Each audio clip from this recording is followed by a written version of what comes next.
한 이방 여인의 믿음이라는 제목으로 하나님의 은혜를 나누겠습니다.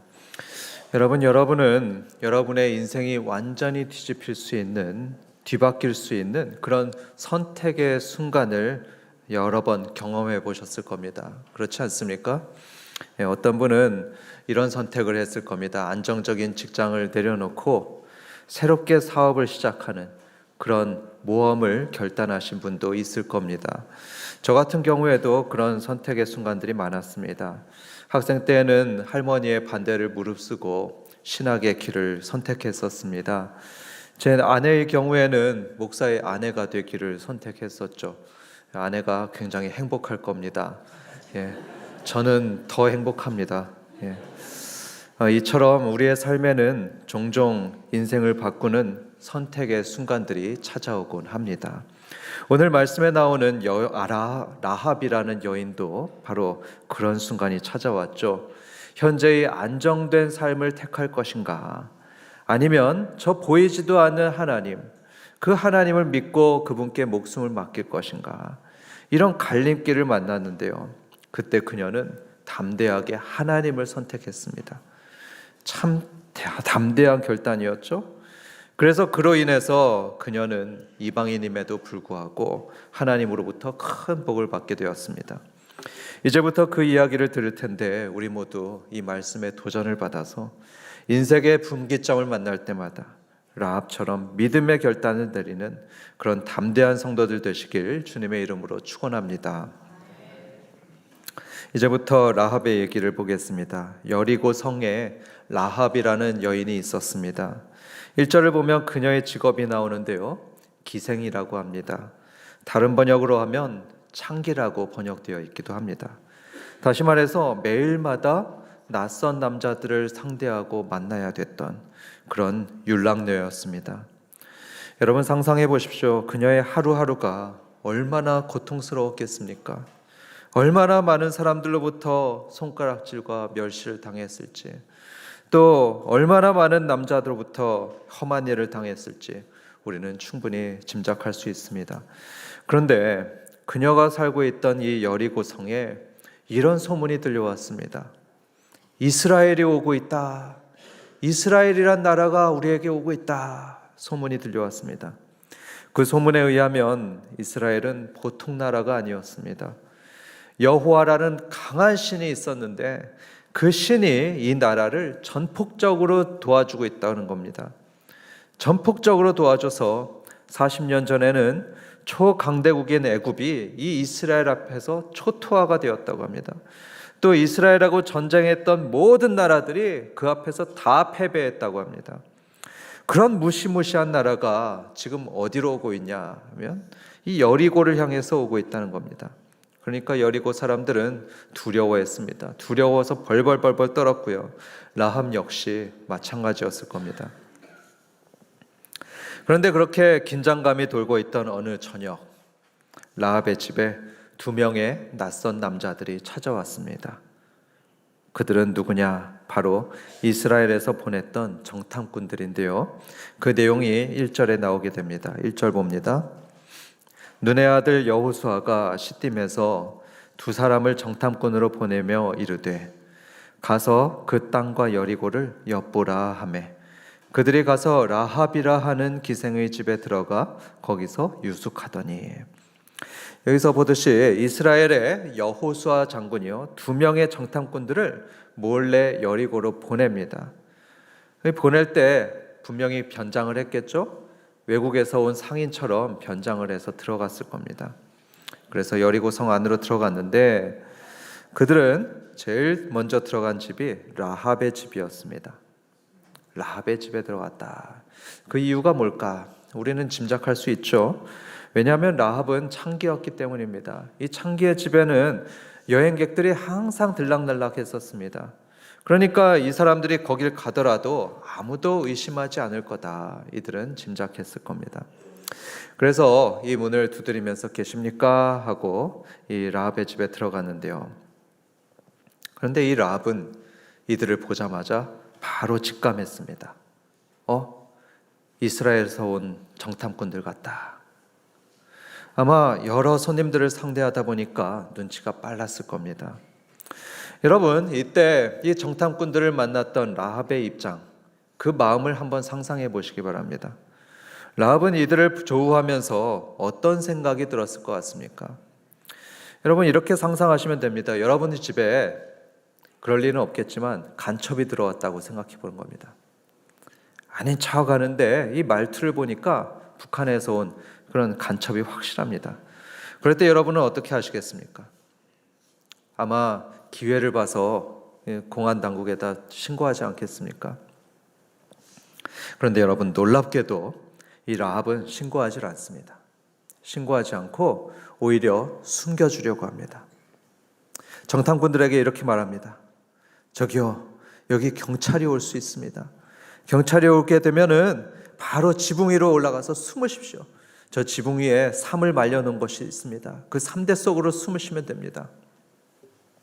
좀 각색하자면 이런 말을 해주고 있습니다.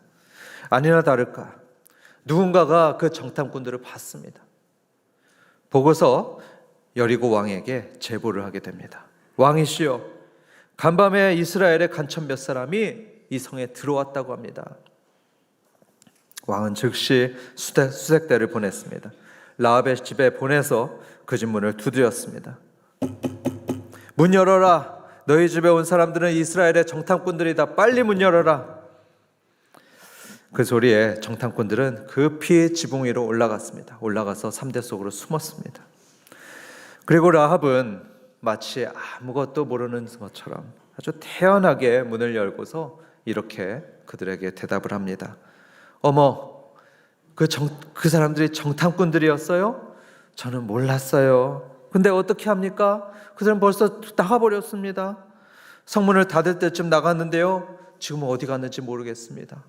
그래도 빨리 쫓아가시면 아마 잡을 수 있을 겁니다. 라합이 저보다는 훨씬 연기를 잘했던 모양입니다. 그래서 그 말에 수색대가 속아가지고 여리고성 밖으로 나갔습니다. 나가서 아무리 수색하면 뭐합니까? 찾을 수가 없는 거죠. 허탕치고 돌아와야 됐습니다. 이때까지 정탐꾼들은 지붕에서 숨을 죽이고 있었을 겁니다. 쥐 죽은 듯이 숨어 있었던 정탐꾼들은 수색대가 돌아가고서 난 후에 휴 하고 안도의 한숨을 쉬었습니다. 그러면서 굉장히 궁금했을 겁니다. 아니, 이 여인은 왜 우리를 신고하지 않았을까? 그렇지 않겠습니까? 왜 신고하지 않았을까? 라합이 한마디만 했어도 큰일 날 뻔했습니다. 저 지붕 위에 정탐꾼들이 있습니다. 이거 한마디만 했어도 이들은 바로 잡혀서 죽었을 겁니다.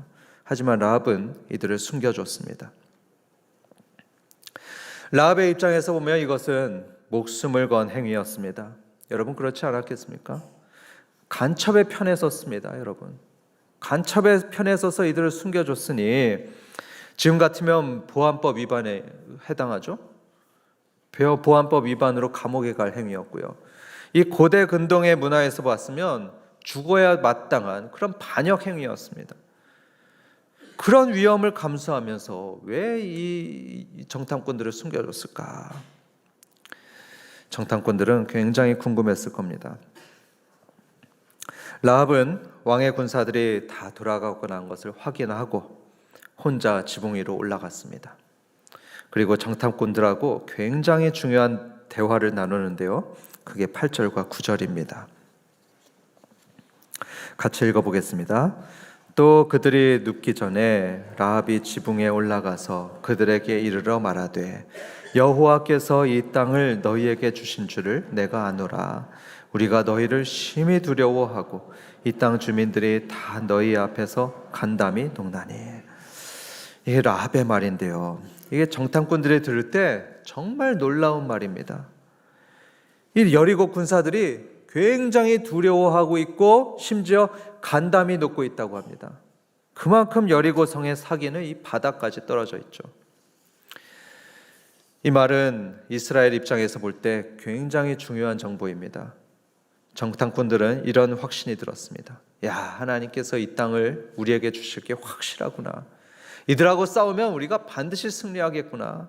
이런 확신이 들었습니다. 그리고 그것을 여호수아 장군에게 보고하게 되죠. 그런데 여러분, 그 다음에 이 라합이 했던 말이 더 놀랍습니다. 라합은 여리고성 주민들이 왜 그렇게 두려워하고 있는지, 왜 그렇게 떨고 있는지를 그 이유를 설명해 주는데요. 그게 10절과 11절에 나옵니다. 같이 읽어보겠습니다. 시작. 이는 너희가 애굽에서 나올 때에 여호와께서 너희 앞에서 홍해 문을 마르게 하신 일과 너희가 요단 저쪽에 있는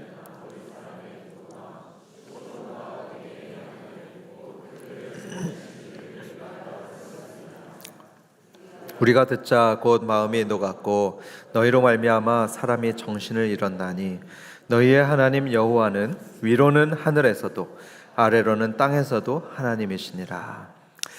이유가 나오는데요. 왜 그렇게 여리고 사람들이 간이 콩알만해졌냐? 그 이유는 지난 40년 동안을 이제 쭉 보니까 이스라엘은 강력한 군대라고 했죠. 마치 징기스칸 군대처럼 만나는 모든 나라들, 모든 민족들이 그 앞에서 다 패배했습니다. 그 큰 애굽, 그 제국 애굽도 초토화됐죠. 또 최근에는 근방에서 가장 유명한 왕 시혼과 옥이라는 그 유명한 왕도 그 앞에서 항복했습니다. 그런데 더 중요한 그것은 이 승리의 이유를 라합은 이스라엘에게서 찾질 않습니다. 이스라엘이 인구가 많아서 이긴 것도 아니고요. 군사들이 용맹하기 때문에 승리했다? 그렇게 보지 않습니다. 그 승리의 이유를 라합은 놀랍게도 하나님에게서 찾습니다. 11절 마지막을 보겠습니다. 너희의 하나님 여호와는 위로는 하늘에서도 아래로는 땅에서도 하나님이시니라. 이 말은 하나님 여호와가 최고라는 얘기입니다. 여호와 하나님, 그 최고의 신이 너희를 도왔으니까 너희가 승리할 수 있었다. 이렇게 라합은 고백하고 있는 겁니다. 다시 말씀드리지만 여러분, 이 고백은요, 이미 하나님을 믿고 있었던 그 정탐꾼들이 한 고백이 아닙니다. 그게 아니고 이제껏 하나님을 한 번도 경험한 적이 없었던 한 이방 여인이 고백하고 있는 겁니다. 그러니 이 정탐꾼들이 들을 때 얼마나 놀라운 고백인지 모릅니다. 이 이야기 속에서 우리는 하나님께서 주시는 세 가지 교훈을 보게 됩니다.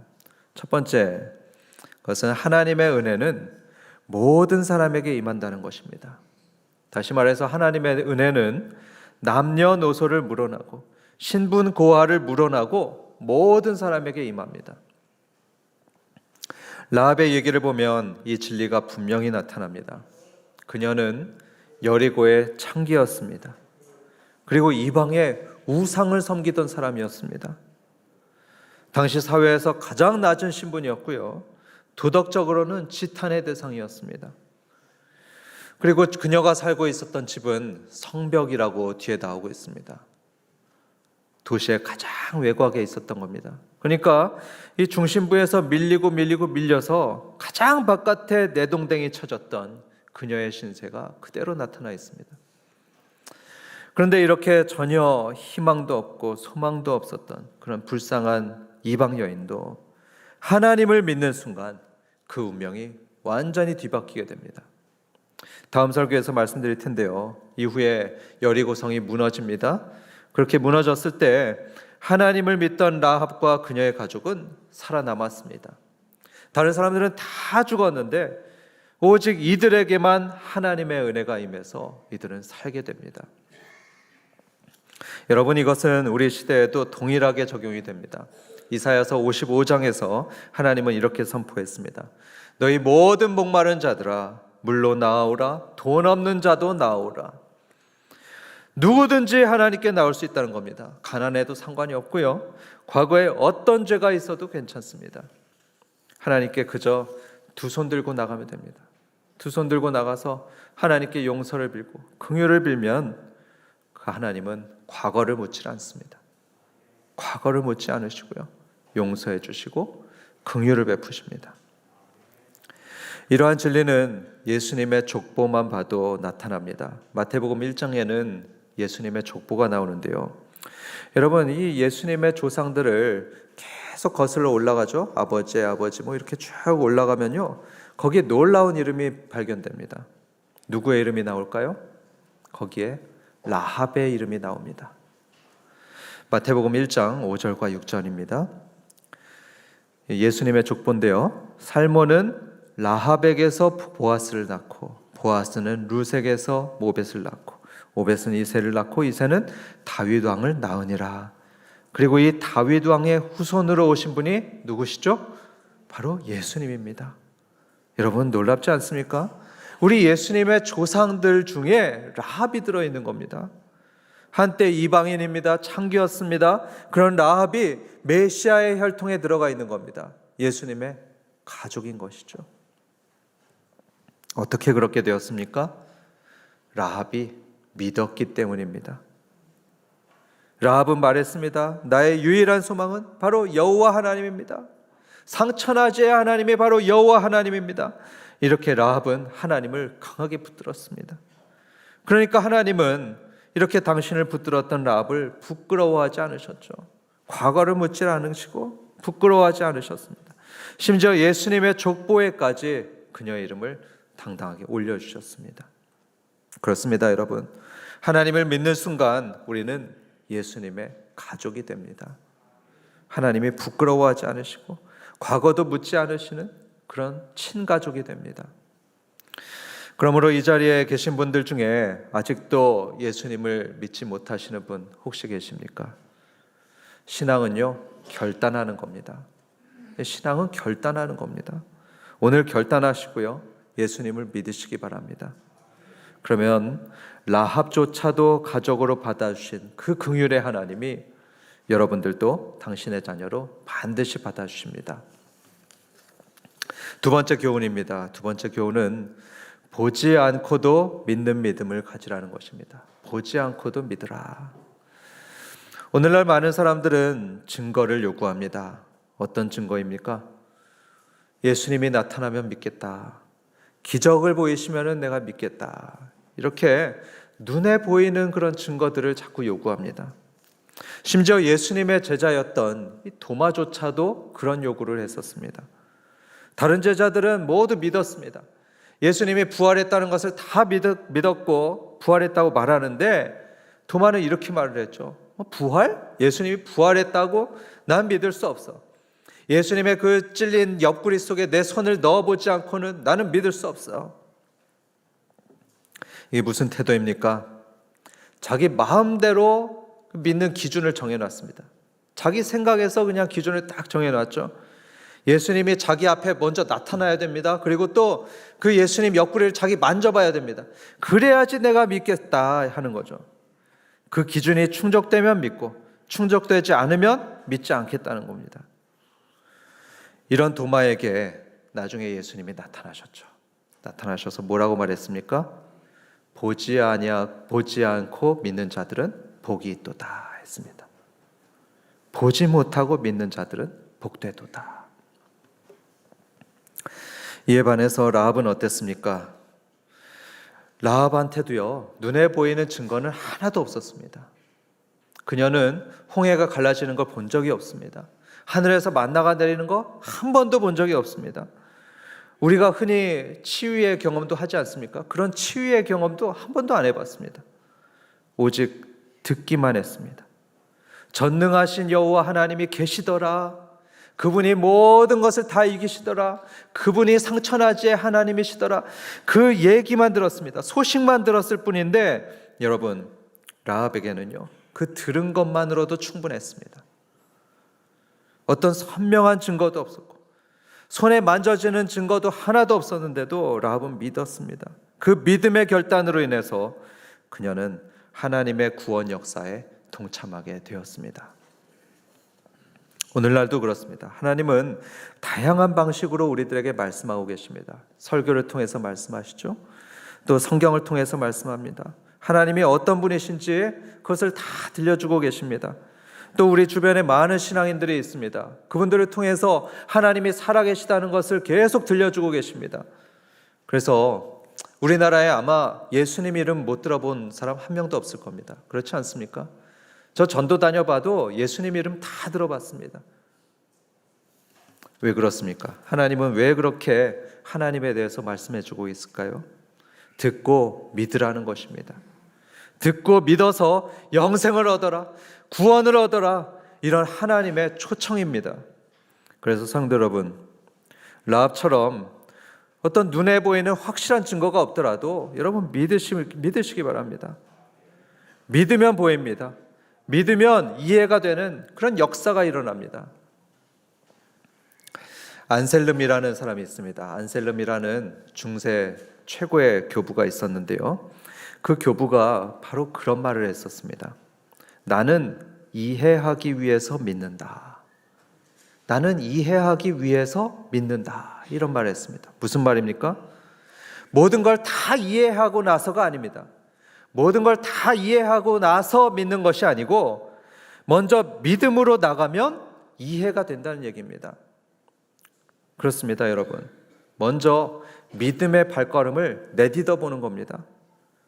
먼저 믿고 나면 그럼 신기하게도 이해가 됩니다. 믿게 되면 전에는 졸립기만 했던 그런 성경 말씀이 이해가 되고요. 심지어는 재밌기도 합니다.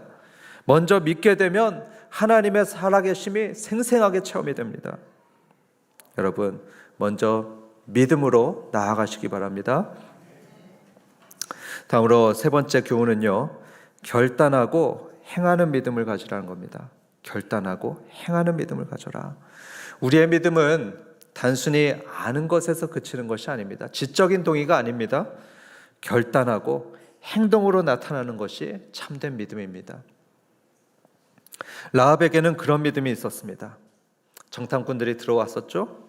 그때에 그녀는 인생의 갈림길에 놓여 있었습니다.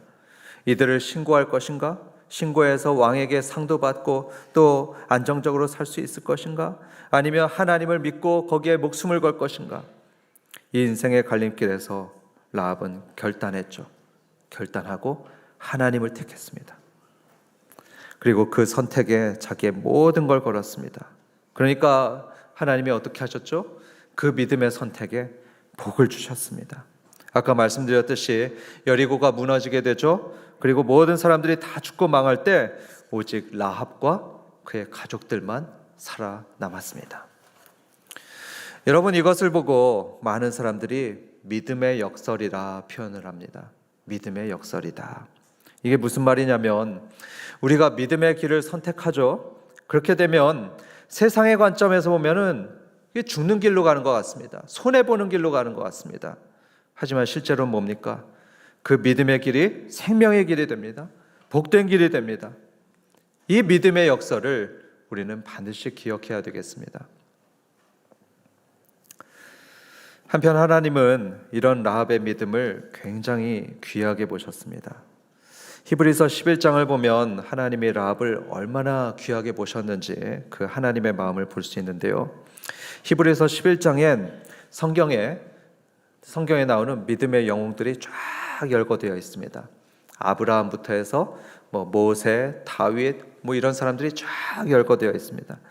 그런데 그 사이에 누구의 이름도 있냐 하면은 이 라합의 이름이 들어가 있습니다. 참 놀랍습니다. 여호수아 이름이 없습니다. 그런데 그 속에 라합의 이름이 들어 있습니다. 이방 여인에다가 창기였던 그 라합이 이 목록에 들어 있습니다. 그게 히브리서 11장 31절의 내용입니다. 믿음으로 기생 라합은 정탐꾼을 평안히 영접하였으므로 순종하지 아니한 자와 함께 멸망하지 아니하였도다. 이 하나님의 칭찬의 내용이죠. 하나님이 칭찬하실 정도로 이렇게 라합의 믿음을 귀하게 보십니다. 오늘날 우리는 항상 선택의 순간들을 마주하곤 합니다. 학교에서는 진로의 문제를 겪곤 하죠. 또 직장에서는 윤리적인 문제를 만납니다. 그때마다 우리는 세상의 길이냐 아니면 하나님의 길이냐 이 사이에서 결단하고 선택을 해야 됩니다. 여러분은 어느 쪽에 선택하겠습니까? 우리가 볼 때 세상의 길은 화려하게 보이고 넓게 보일지도 모릅니다. 하지만 하나님의 길은 초라하게 보이고 좁게 보일 수 있습니다. 그런 선택의 순간 여러분은 어느 쪽을 선택하시겠습니까? 오늘 하나님의 메시지는 분명합니다. 힘들더라도, 어쩌면 죽을 것 같을지라도 라합처럼 하나님의 편을 선택해라 말씀합니다. 그렇게 결단하고 선택할 때 우리도 라합처럼 선한 결과를 보게 될 것입니다. 저는 목회하면서 믿음의 선택을 한 사람들이 어떤 선한 결과를 얻게 되는지를 많이 봤습니다. 믿음의 선택을 한 사람들을 보면요, 처음에는 고난의 길을 겪습니다. 고생하는 것을 보게 됩니다. 하지만 나중에 어떤지 아십니까? 하나님의 놀라운 은혜가 임하는 것을 저는 숱하게 보아왔습니다. 특별히 그들의 자녀들이 복을 받는 걸 보게 됩니다. 그들의 자녀들에게 그 선대의 믿음의 복이 흘러 들어갑니다. 그래서 풍성한 열매가 맺히는 것을 많이 볼 수 있습니다. 그래서 사랑하는 한밭 성도 여러분, 우리는 믿음으로 선택해야 됩니다. 인생을 살다 보면 크고 작은 선택의 순간들을 많이 만나게 되는데요, 때로는 라합의 경우처럼 생사가 걸린 그런 선택의 순간들을 만나게 됩니다. 그때마다 우리 한밭 성도들은 하나님 편에서는 그런 믿음의 선택을 하시기 바랍니다. 그래서 라합처럼 하나님께서 귀히 보시고 복 주시는 믿음의 영웅이 되시기를 주님의 이름으로 축원합니다.